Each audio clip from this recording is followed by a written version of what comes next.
Hey there folks, I'm looking to another 650 pp tryouts. In this tryouts I'm doing a Charger SuperBee 1970.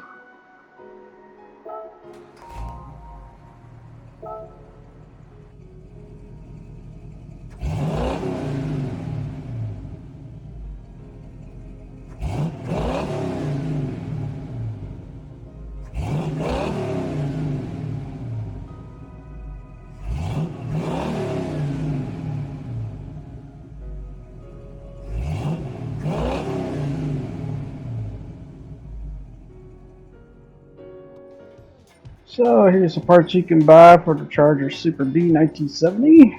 Which I gotta say, for once, as a Dodge, it is not a freaking Hemi. Instead, it's a Magnum. Magnum built for the SuperBee. That's basically what the main codes apply. So another V8, but a little bit weaker than the Hemi, a little bit. But to be honest, I'm happy at least it's a different motor than the Hemi. But to say, yeah, they supplied every engine part possible this car because yeah, while it is a different motor, it is a weaker motor though. So I do say weaker loosely. There is technically good things about this motor, but otherwise not a whole lot. Weight reduction isn't full 3 though, it's at least 2. So I think remark. That's basically about it. What to say about the Charger SuperBee besides just showing what else I might grabbed here. I basically just grabbed everything. Just want for the setup along. So yeah, if I had to say, it's definitely a 670 pp car too. If you really want to go that crazy. Can't say much for 700, but it'd be something. But it can have a wide body, so you can install wide body and stuff. Now for the wheels, it surprisingly has 14-inch rims. Hallelujah for once. These are like 15 or 16s or 17 or 18s. One of those 4. But you can install up to 18 inches if you want a donk. But instead, I am going to install a 13-inch, so I actually went 1 inch even less. Which yeah, again, for a muscle car, holy crap, those are small rims. It's just something shocking on a car like that. For something that's essentially a tank. Or, well, I won't say a tank, but you know, it's up there in terms of weight, though. Because normally I think it's like 3,600 pounds. Because of 2 weight reductions, it bumped it down to 2,700. So it's not that heavy no longer. So that's a good part. Yeah, here's all the other stuff you can do, which is not a whole lot. You get a front lip, a spoiler, and such, and you have tow hooks there. So yeah, that's the only down part about the SuperBee. But I'm not surprised though. This car is kind of rare, to be honest. I just say sort of rare because it does go by another name. Besides the Dodge SuperBee, it's also known as the Plymouth Roadrunner too. So if you have a Roadrunner, it's essentially that. Still am curious about another car that Plymouth has, which is called the GT7, I recall, and Gran Turismo 2. Yeah, this is technically a Gran Turismo 2 car, except the SuperBee was added much later though, since I believe Sport, I believe. So yeah, very interesting choice, I guess. Yeah, that's basically all you can do, because yeah, there's no tire walls either, surprisingly. Unless you get certain rims. That's the only thing I can think of when it comes to that. But here's the setup, which basically anti-roll bar went up a little bit, giving more of a stiff turn to it as a result. So yeah, let's say it turns very stiff. Yeah, fans. Anything else is not a whole lot. I mostly just tweaked what is initially present here. It wanted the high-end torque, it wanted the intercool. In terms of the times I posted and stuff. And yeah, as a result, at deep force, it has a potential to do 131.575. Will I do quicker than that, or will I do slower than that? We'll see. But I will say, that was a gold lap, so I'd be surprised. So here's the vinyl too, in case you want the vinyl and such. Oh yeah, another big thing to mention too is if you want to know the lean gas for the Le Mans race, 6. But to say for the Dodge SuperBee is a, gotta say, very special in regards for a car, old car and such. I don't know the whole history of when it comes to SuperBee. I know about the Roadrunner, but SuperBee is kind of cool in regards because, yeah, it's called a SuperBee. Like, what's the B part of it? Is there a hexacomb somewhere or something on the car? Because the only thing I can think of is the vinyl on the side, which, like, you know, sort of looks like one. It's just more lifter, so no width, yeah. But to say, for the stat-wise for this car, that's what I'm really going to talk about. This car is a, you know, has the muscle syndrome. It just does not like to turn a whole lot. So as a result, I would say turning 2. But acceleration is pretty good though. I would say definitely acceleration of 3 for that matter. If there's anything else you have to deal with, which I kind of am amazed, it's not that very loose for a car either. Unless you really push it in for the steer, then it will. It's one of those cases, in the right case I would say, where you steer too much, it will break out. If you steer a little, it's fine. So as long as you just steer a little, you're fine. Gentrification of throttle might be a thing here and there. It's not as crazy in regards, but so far in terms of lap time, 113.4, it's not that quick. I would say that much. But yeah, it's just kind of crazy because I think most people know this car as the Roadrunner, but it has the SuperBee side of things. And this later just became a big old special edition for Dodge Tryouts. So in the truck's case, it's called Rumblebee, and then they then eventually brought a SuperBee package for the sedan Charger. I don't know which year. I think it was like the 2008, I believe. But to say, a pretty good car regardless. It's about, I would say, on par with the Shelby GT350 at the end of the day. And so let's see about more of this point, shall we? As it grabs across. Do love the car horn though. The car horn is probably the best thing about this car because it actually sounds like a good, phenomenal car horn. Where most car horns don't really sound that crazy or great. This got a very stern car horn, I would say. Very on point. So,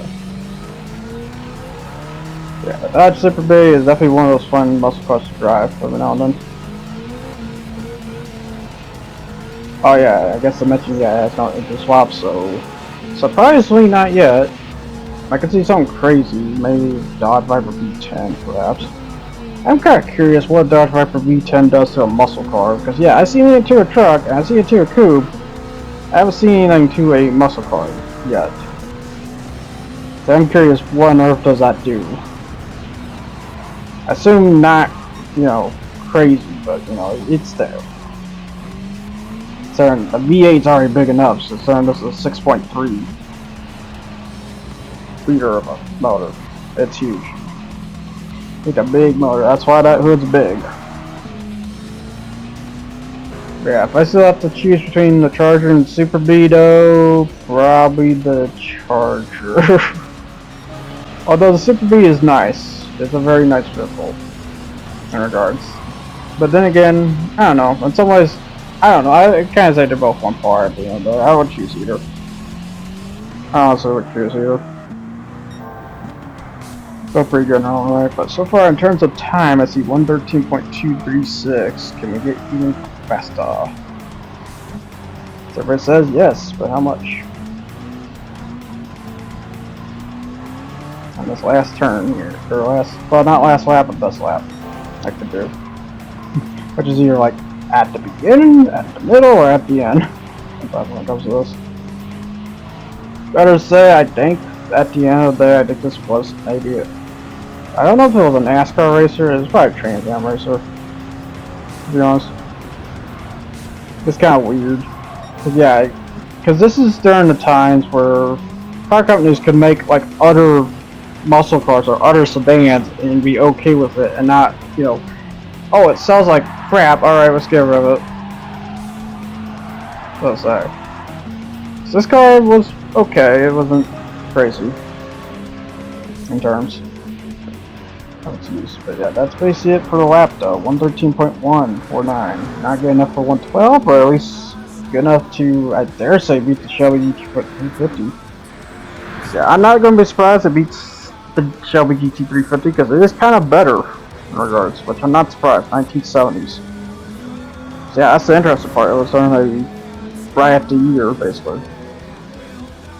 So I think the oil crisis happened around 73 or 74. It's not happening around there because 1972 was fine for some reason, too. And such. Yeah, now onto Deep Forest Raceway. Can I pull that time? That was the 131.5, I believe. Yeah, I'm already forgetting, of course. Not surprised, my memory's not great. I mentioned thing, I don't know if I'll mention it ever again. Same goes. Or my mind's just not open enough and doesn't realize, oh yeah, I could have realized to say something else here. But yeah, there's there goes about 150. So they don't expect you to go crazy with this car. Which, you know, they're kind of right about that. Because for a special package car, it's not really that crazy, except for the time it was, I assume. Although, I mean, this I tested another car in the future here, and yeah, this car's night and day to that car. We will be getting to that car shortly, but for now, we just look at the SuperBee. Look at its aggressive nature as it stings you in the face. Makes you say, "Why? Why?" That's the funny part is I got this in a blue car of all things too. Which I gotta say, for the blue car, it looks good.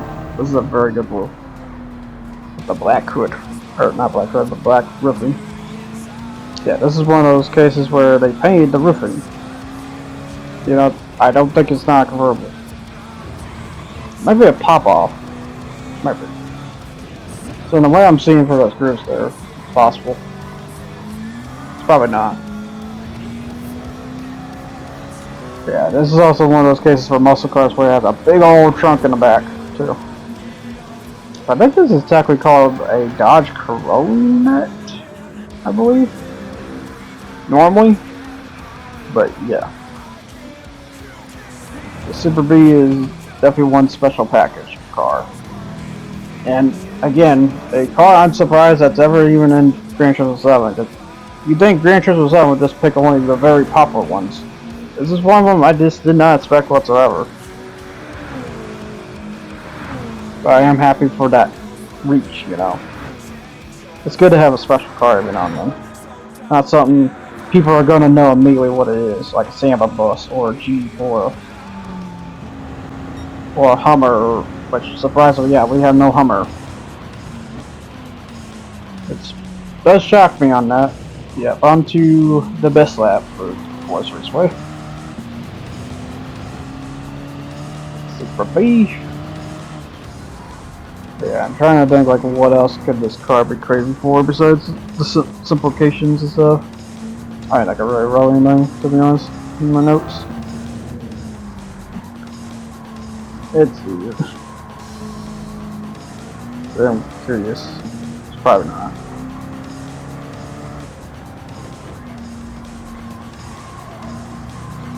Oh, well, here we go.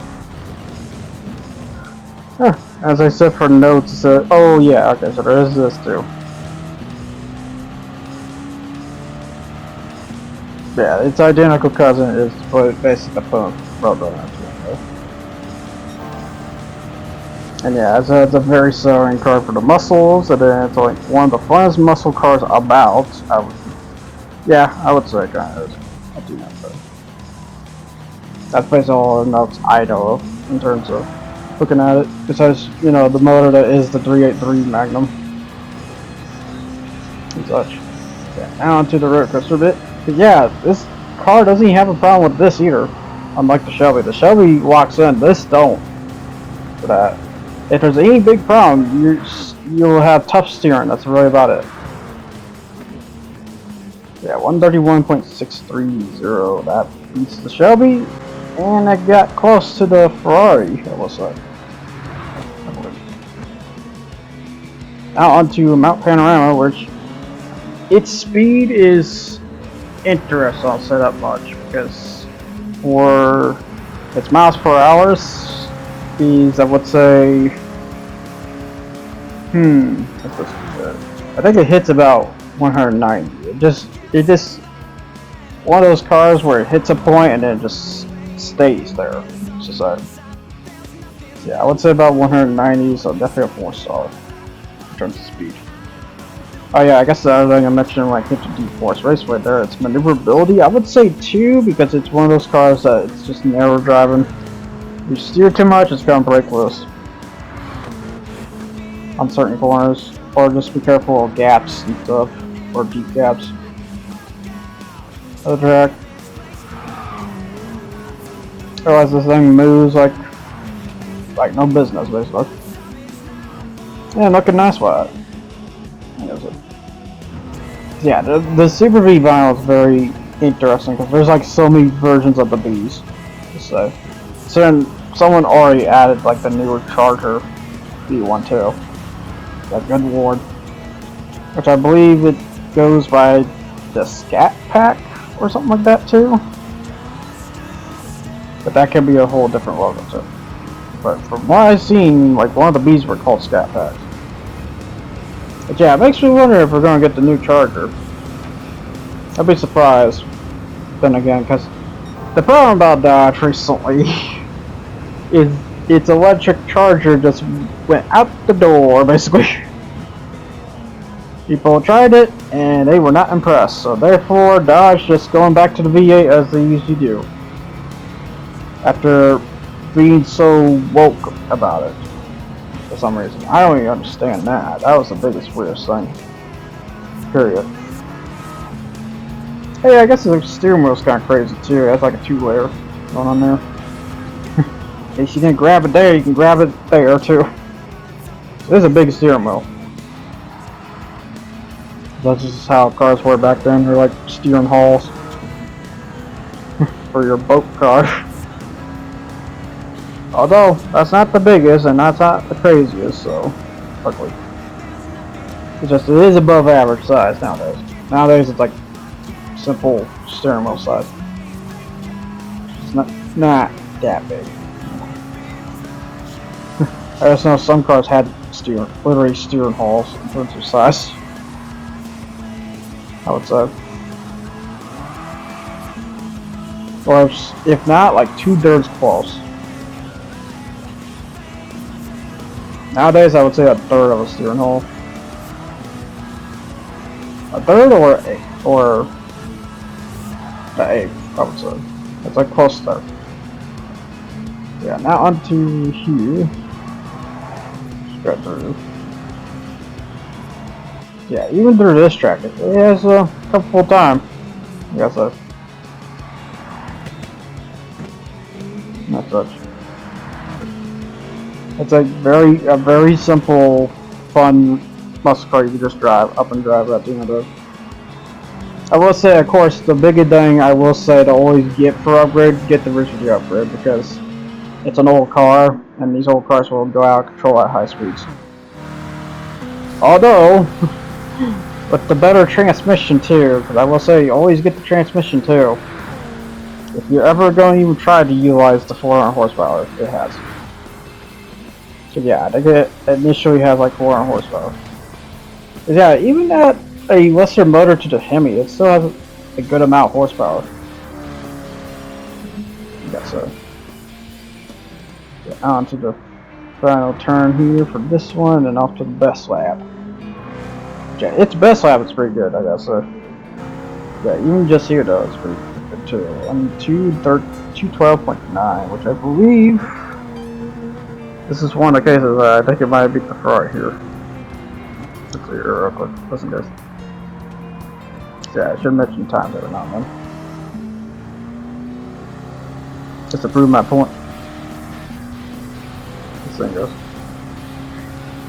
But you say about the Dodge SuperBee, it does not beat the Shelby GT350. GT350 did faster, which I'm not surprised, because like I said, the Dodge SuperBee is not crazy about the top speed. It is crazy about the acceleration, though. It's like driving an SUV, but it's not an SUV, it's just a car at the end of the day. So I guess that just means the term road boat at the end of the day. But you know, it kind of does look like road boat from Twisted Metal. This is 3. Well, look at this. That's the funny part. The proper term now is rowboat, where they drive okay, but they're not fast, and their steering is but to be desired. Not crazy though, or not crazy bad. It's just noticeable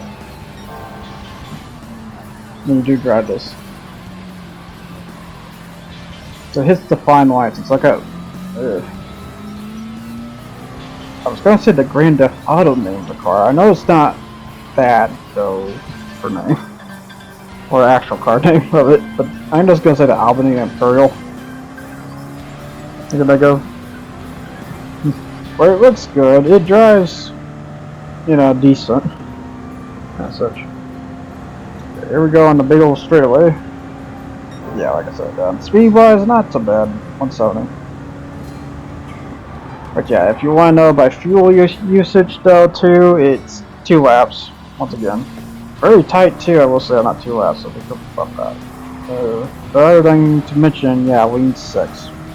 Lean 5, well, I take that back about lean 6. It could be sometimes a little bit lean 5 too, because I noticed it was healthy in one case. It's just as I had to do Le Mans twice because of a big reason, but here we go for time, 112.398. Which is pretty good. It beats a Ferrari at least. It doesn't beat the Shelby though. Shelby's just known for that speed. And good luck being the C1 in the GTO for that matter. I mean, I'm not surprised. It's a muscle car. Muscle cars ain't gonna be that crazy. They're known for things, but not crazy. Known for drag races, but not much crazier in the other department sites. The events it serves, which is Trans Am racing.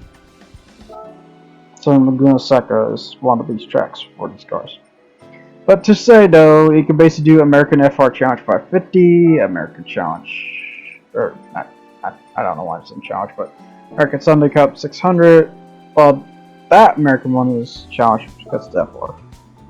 And then you have American Clubman Cup 700. But yeah, it can do that pretty well too, I'd assume. Except for the, you want to watch for the C8 Corvette. I think that's a big threat to watch out for. This has a supercharger, so no turbo.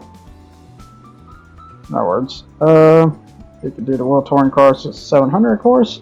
I will say if you take the racing tires off, you can do the historic sports car too with this, since it's old enough.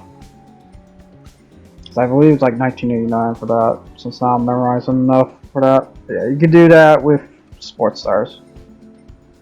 Slap on some sports tires, so I think you're good. You might have to lower the performance a little bit. Not such, but yep, you can also do the Hypercar Parade. Just don't do the Santa Cruz because the Valkyrie's there. And he's gonna haunt you. And then we have the tournaments from High Speed to Tokyo Highway Parade. We got Trail Mountain Cup because it is American. America. And then Pan America Championship. Panama. And then you got the WTC 700. That's such. And that is technically about it I can think of what it could do and such. So now onto the Le Mans. Oh, for this session of Le Mans, it's probably the weirdest one to me thus far because it like wanted to rain and then it rained because I think this is the point where it decided to. I will say for this first lap I decided to go ahead and just go full out because also I decided to change up too. Instead of having splits and stuff from first to end, I'm just going to do like, let's cut the first in out, and then just do the rest of the 4 laps here shown. So yeah, you're gonna be watching 4 laps of Le Mans, in other words. But to say though, the Dodge SuperBee is a okay endurance car, I would say, in terms of rank and stuff. I would say for endurance, B. It's not crazy, but it is quite there. I would say a high B too, on that matter, because it almost feels like an A, but there's cases that I noticed where it feels like they slogged throughout this track a little bit. And that's probably because it's not much of a speed type, so for this endurance like Le Mans and stuff, I'd say B. However, for sprints and stuff, that's where it's different because it's higher acceleration given to the car. That is definitely noticeable if you take the comparisons to the GT350 to this. The GT350 is lighter and yet faster. This is heavier but more silent kind of car, so that's where it excels at. Heck, that's probably why it's probably a good drag car in that case. But, and that's probably why it exists too. It's drag racing. But I'd just say, for the Dodge SuperBee, it's basically an okay muscle car at the end of it. I don't see anything totally wrong about this. I'm also happy too because, thank God, because I think this is the only muscle car that doesn't have a Hemi motor thus far, in terms of what Dodge offers. Because in terms of what Dodge offers, you have the 2 modern you got modern Charger, you got modern Challenger, which is the Hellcat, and modern Charger was the Demon, I believe. Or it might be, no, I'm opposite about that. The Hellcat is Charger, the Demon is the Challenger. And then you got the classic Challenger, and you got the classic, well, somewhat classic Charger, but not the one that people want with the pop-up headlights. Which is weird. I'm surprised they chose that one and not chose the pop-up headlights one. Very interesting choice there, like I said. And then you have the SuperBee. But yeah, again, I'm happy they got the SuperBee because I'm going to guess the reason why they chose the SuperBee is because my guess is, I guess they just can't get Plymouth, my guess. That, which is odd, because you think you would, because, you know, Plymouth was Dodge at the end of the day. As such, and slash Chrysler, but, you know. Yeah, I decided to show this portion because this is where it gets crazy with the rain stuff. But yeah, this car in rain, it's not buddy-buddy, so I would say by rain is factory worse. Yeah, I had to like chill out immediately because on the last time I did this, I flew across that left there. But the last attempt I did. Because I guess I just didn't have like no traction whatsoever and just careened right off. So that's the fun part about this stupid rain gauge. Once it just hits 1.5 of the dang gauge, it starts to go crazy and such.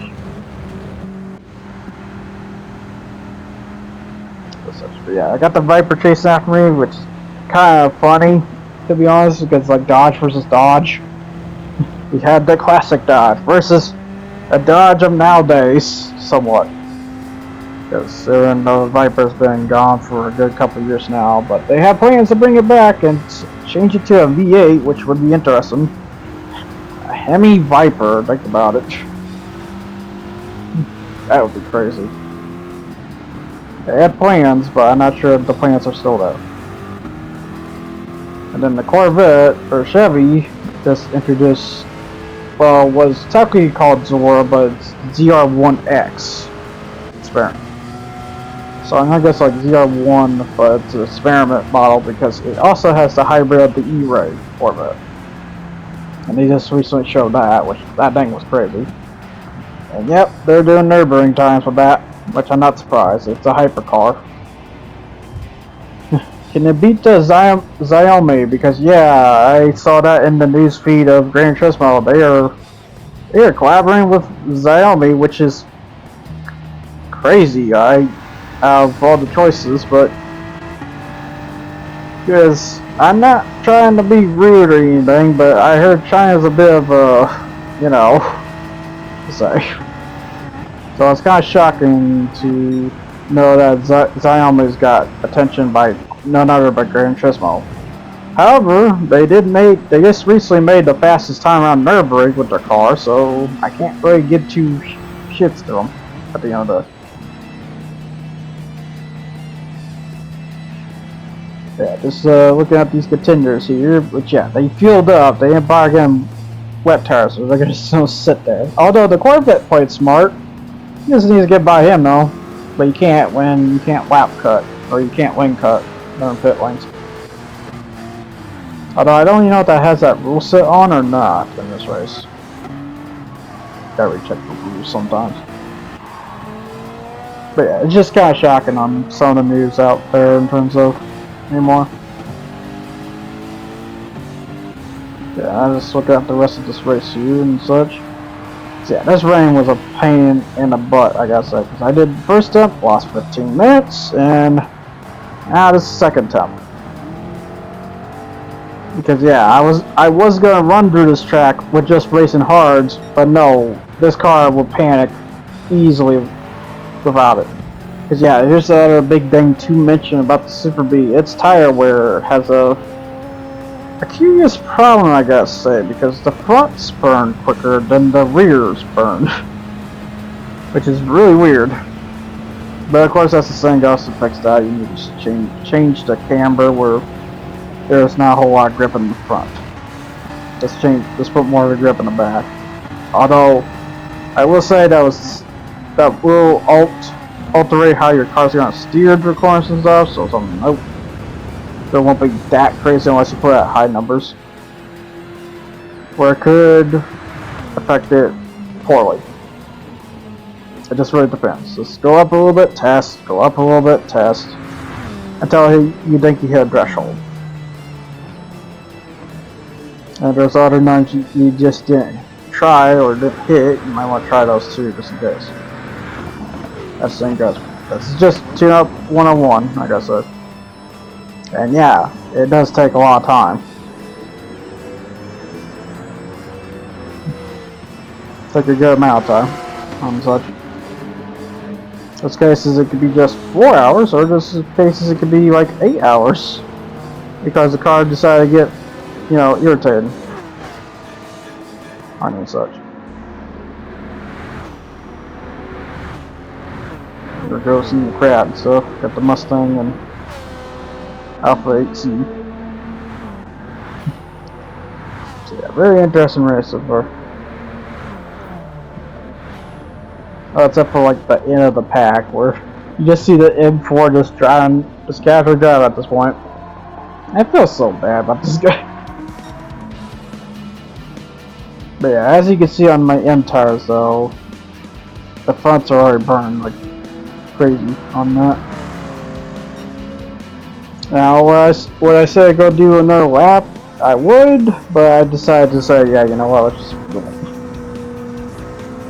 let's just fuel back up, because I know for sure by the time I fuel it's going to be like 23 minutes, and then if you calculate how many times you do laps, which 4 minutes and like 15 seconds, or in this case 4 minutes and 30 seconds, it'd be pretty good at that point. But yeah, at the end of the day, I give this Charger SuperBee a rank. Overall rank, I would say, well, overall rank for endurance, B. However, no sprint though, I would say A. And then sprint endurance is with fuel is also an A, because it's not bad.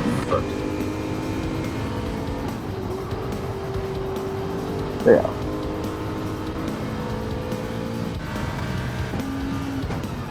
Yeah, I am feeling back up while the Viper's past me.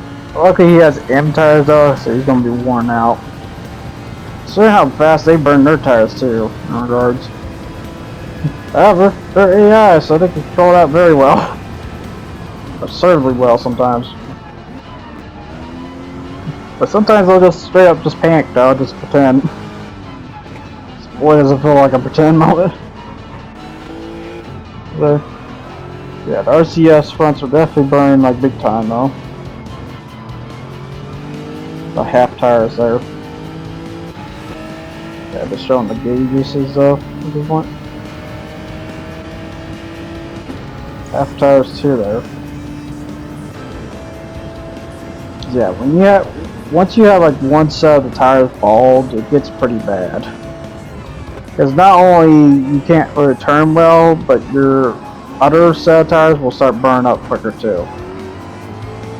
I will say so. If you ever have one that offshoots in terms of burn, the others will burn faster as a result.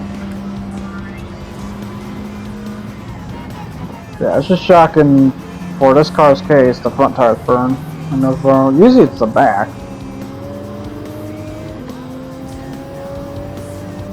For the SuperBee. And such. I'm going through here. I decided to just check weekly facts at this point, but the Dodge SuperBee is a very interesting case just a little bit, because the reason why it's called the SuperBee is because of the B-body program it had and stuff built in mind for the B-body cars and such.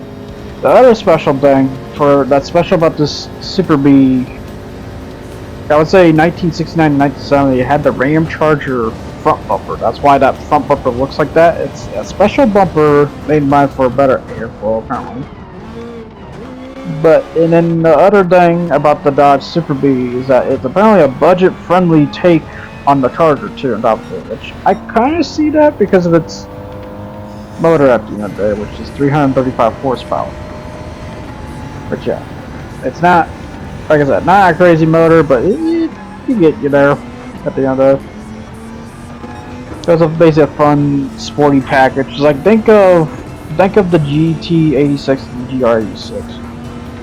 Or not, nah, I put that wrong. GT86 to the GR Supra, basically. That's what that felt like. At the end of it. But yeah, then again, I got a reminder that some companies do kind of license like two different sports cars. Like, however, like again, I'll say this though: the 86s are basically just your low sports car fun cars, while something like the Supra or GR Supra is a more higher class sports car and such. Yeah, that's one of the facts I've been seeing. Besides, being apparently a better cousin to the Roadrunner too. On the other things too, what was mentioned there and such. I usually don't want to resort to wiki facts, but I do want to try to extend my talking to this car at the end of the day of such. Because if you want to get to the end here, because I do have something special to show on top of it. But yeah, I was also right about the whole convertible thing too, it turns out, because on the convertible part, it is a chopped roofing. It is an added roofing to the car. And I was also right about the other thing, which I was shocked about. I was right about. It is based around the Dodge Corona. So I didn't know if I was right about that. But here we go, passing the Viper for the last time. See you later, Viper. Yeah, he's going in. So time for a victory lap in this case. The drive the Magnum 383 to victory. Yeah. And then yeah, of course I had to slap NASCAR. Although I don't think this one went to NASCAR. That's the funny part. But you might as well for the heck of it. I will say I also looked at a bit for it too. There's also a I want to say South America variant one or Mexico variant called the Mexican Valiant Charger. Very weird name, I gotta say, on that one. But yeah, that one stuck around for 1970 to 1976 apparently. But that was their other variant kind, so and it is also a fun case because yeah, not everyone got offered this car, so what the Mexico got, they got that instead. Which kind of looks like a Ranchero a little bit in terms of the vinyl design. That's all. or I would say a Starsky and Hutch kind of look, something like that. Yeah, we got the Hurricane being a big old threat because I'm not surprised because usually he hunks back and then eventually gets up here. And thanks to the beloved rubber band and some progression rubber band on that, add to it, because yeah, they get 2 rubber bands, basically. And then you got the Lancer Evo just being there. They eventually beat the Swift though. They're not surprised, because the Swift's not great for a great car and such. Then you got the 458 Italia in the back, surprisingly. Usually in the 2/3 of the pack. You got the Tenza, the 7th, the Cayman in 8th right now. Aston Martin V8 Vintage. You got the Honda NSX or the Acura NSX. I think it's a Honda though. This is on the right way. The right way, because yeah. It's kind of fun when it comes to the NSX. The NSX has 2 brands. You have to be on the lookout for if it's the Honda one or the Acura. Which Acura is a fun case because while they don't really do the GT3 sides of things, which I think Honda basically does that. That's why that's a Honda variant. Acura deals with the Le Mans prototype stuff, so that's where it's at. Because that's where their cars are at. But surprisingly, Gran Turismo doesn't have not one of those. Either I'm thinking it's because it's a copy and paste kind of car or something, I'm not sure. Yeah. That's basically it for the Dodge at the end. Or Dodge Corona SuperBee at the end. And yeah, like I said, it's a very decent, fun car. It's nothing too crazy though for Marco and such, besides drag racing, probably the best. As the usual saying, because then this is supposed to be a sports package. Because it's supposed to have special sports tires and everything else to this one. That's why this is the latest year, because the latest year was the best variant. Although, special package, because I think there's only like 500 of these. So.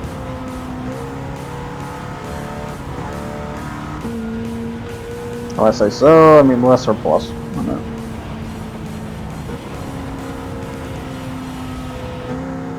Oh yeah, I will say the shifter's kind of interesting too, because it's kind of like a swing shifter. It's really weird.